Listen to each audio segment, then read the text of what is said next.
Hello বন্ধুরা, তোমরা কেমন আছো? আশা করি ভালো আছো, আমিও ভালো আছি। আজকে আবারও একটা নতুন ভিডিও নিয়ে এলাম।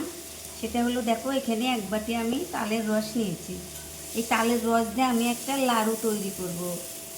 দেখো এখানে এক বাটি নারকেল কোড়া নিয়েছি, আর এখানে এক বাটি আমি চিড়া নিয়েছি। এই দিয়ে আমি একটা রেসিপি তৈরি করব।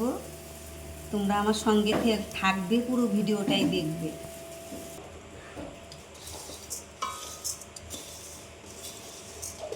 চিড়েটা আমার ভাজা হয়ে গেছে, এখন নামিয়ে নিব।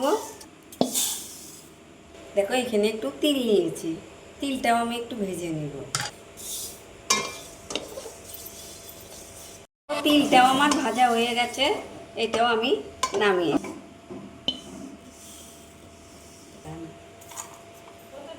দেখো এই বাদামগুলো আমি একটু ভেজে নিব।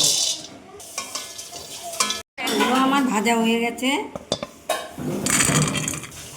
কড়াতে সামান্য জল দিয়ে নিলাম, গুড় দিয়ে দিব।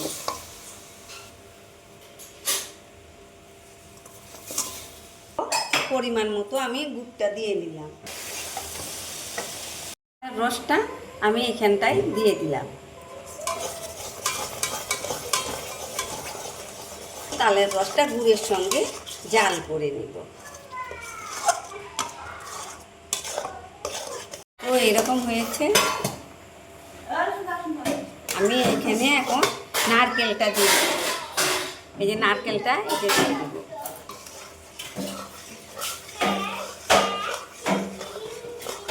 দিয়ে একটুখানি আমি জাল করে নিব। একটু গুঁড়ো করে নিয়েছি, এই বাদামটাও দিয়ে দিলাম।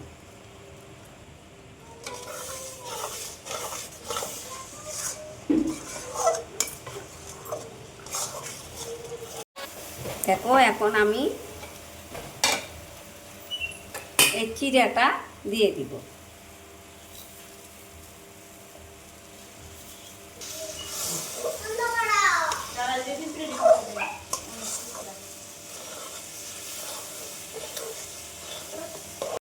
দেখো 10 টাকা দামি আমুল পাউডারটা দিয়ে দিলাম।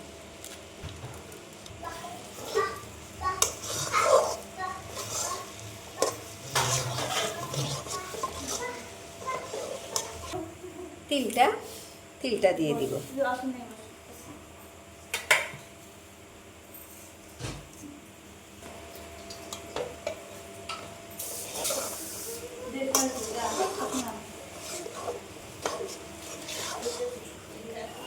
নাড়াচাড়া দিয়ে লাড়ুর পাকটা দিয়ে নিব।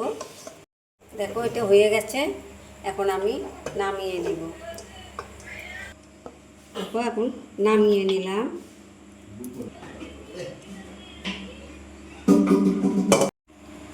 দেখো এইভাবে লাড়ু বানিয়ে নিব।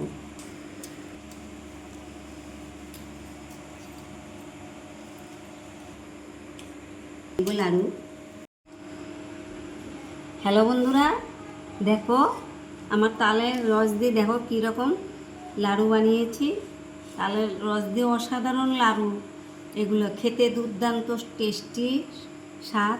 তোমরা না বানিয়ে খেলে কিন্তু মিস করবে। তাল দিয়েও এরকম লাড়ু তৈরি করা যায়, তোমরা খেয়ে দেখো, দারুণ লাগে। তাহলে আমার যদি এই লাড়ু ভালো হয়ে থাকে, তাহলে তোমরা আমাকে লাইক কমেন্ট শেয়ার করো, সাবস্ক্রাইব করো, আমার ফেসবুক ফলো করবে। এরকম নতুন ভিডিও নিয়ে তোমাদের সামনে আসবো। তোমরা ভালো থেকো, সুস্থ থেকো। থ্যাংক ইউ বন্ধু।